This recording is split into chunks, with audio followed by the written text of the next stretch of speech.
Right, hello everyone. So since kakatapos lang kumain and I'm very full kasi sobrang daming kinain, tignan nyo yan siya, ang malaki. So, ang ginawa ko muna dyan ay nag-gather nung mga paplantsahin. So, we are going to iron the uniforms na para sa Monday or sa weekends, chill-chill na lang tapos prepare na lang sa mga kailangang dalhin for first day of school. Kinuha na po yung mga uniform ng mga bata.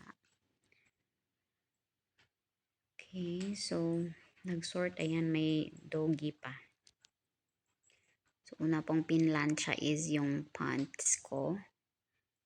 Hindi po yan nasuot pero feel ko ang gusot pa niya. So, ayan, pinlansya ulit. Yan, ang bilis-bilis magplansya. Hindi, naka-timelapse po kasi. Kaya mabilis.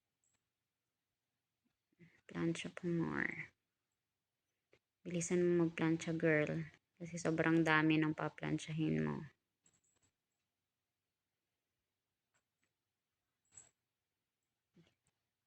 Tatlong pants lang po yan since the rest of the uniforms ay hindi po nasuot nung last school year. So, naplansya na po yun before nag-end. So, ang nasuot lang po dyan is yung pang Tuesday na uniform. Yan. And then, shorts na ng anak ko. Elementary pa po siya, grade 5. Laki po ng shorts niya. That is 5X. Para usog po dun sa anak ko. Yan yung previous shorts niya. Magmili muna tayo ng sounds kasi parang ang boring magplansya. Yan, nakapili na. Plansya ulit.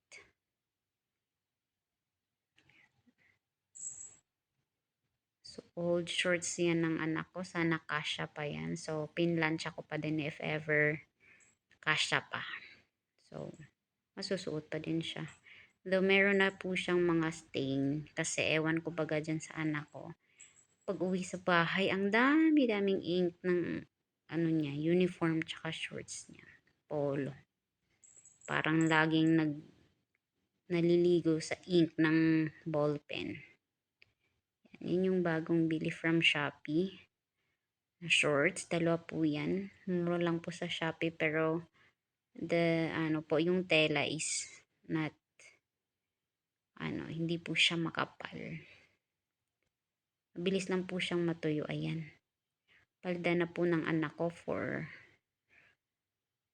Guevara na. Ayan. Round plates po siya. So, ang hirap po palang magplansya ng round plates na makapal ang tela, na malaki pa. I mean, long kasi yung palda ng anak ko. So, if ever hindi na siya sobrang tatangkad or hindi din siya tataba, so siguro hanggang grade 10 na niya yung kasya.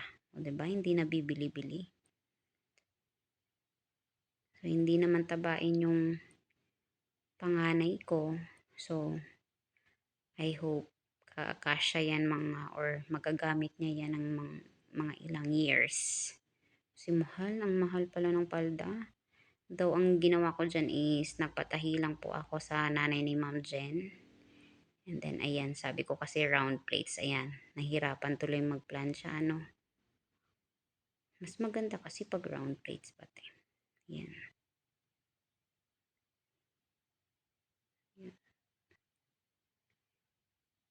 Okay. Yan, galingan mo magplansya ng round plates. Right, so konting story lang po. Before kasi nung nag-aaral kami, hindi man lang nakatikim ng plancha yung uniform namin during our elementary years. Siguro nakapag-plancha kami high school na. Kasi yung ate ko nang hihiram ng plancha dun sa friend niya na taga sa amin din. So, ayun, 'pag pinapahiram kami ng plancha, yung plancha pa na hindi kuryente ha, hindi di kuryente, yun yung ano, charcoal pa. So, nanghihiram kami doon. So, nakakapag-plancha kami. So, ilan lang yung pairs of uniform namin. So, dalawang skirt, tapos dalawang blouse din. 'Di ba 5 days ang weekdays. So, ang ginagawa namin pag uwi namin sa bahay, hindi namin siya ginugusot or tinutupi kasi para maisuot pa siya the other day. So, alternate po yun nung sinuot ng Monday, isusuot ng Wednesday para naman tumuyo at medyo mawala na yung amoy. Malay natin maamoy kasi nga naglalaro. High school kami, naglalaro pa kami ng Chinese garter, tumbang preso at marami pang iba, habol-habulan. Hindi kagaya ngayon mga high school, kung ano-ano na lang pinang aatupag. Ano, kami dati laro-laro lang talaga. Yan. So, yun lang po story. Wala kaming plancha. Hanggang sa nag-college din ako, wala pa rin kaming plancha. So, ayun, nakikiplancha lang po ako dun sa ka-board mate ko na friend ko din, best friend ko. So, kababata ko na same din kami ng barangay. Siyempre, kababata, same talaga na kayo ng barangay, ano.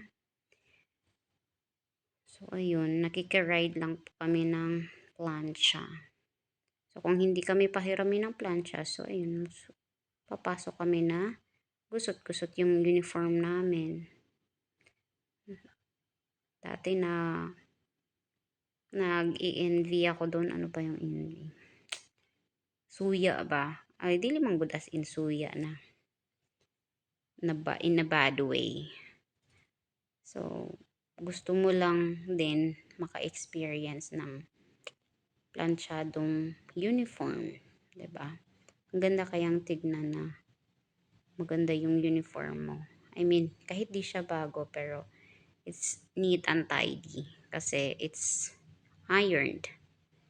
Eh, yung amin kasi gusot-gusot basta makapagsuot at uniform lang talaga eh. Yan. Diyan na po tayo sa mga polo.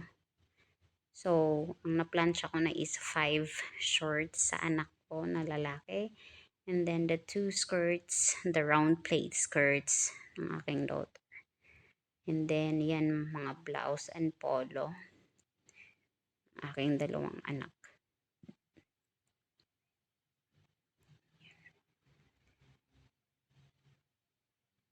Ang swerte ng mga bata ngayon, no? Their parents are very attentive and very caring to their children kasi they prepare everything para sa kanila.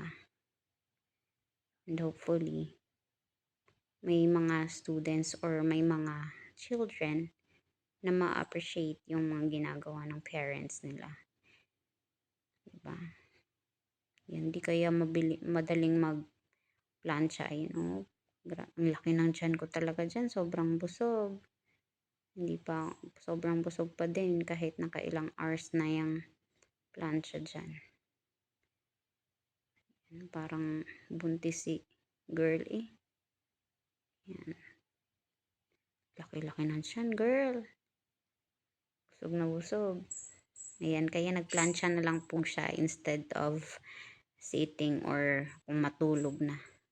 Kasi very full pa talaga yung tiyan niya. Bawal matulog ng busog. So, according to Dr. Ong, you should sleep 3 hours after you eat your dinner. So, ayan.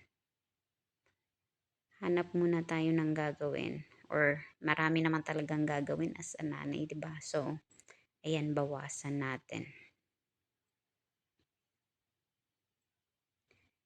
Yan, madami pa po yan. Ayan, may mga pasilip-silip po dyang unggoy. Pasilip-silip pa siya.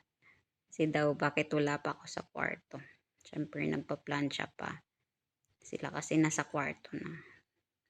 They're going to sleep. Ako nagpa-plancha pa.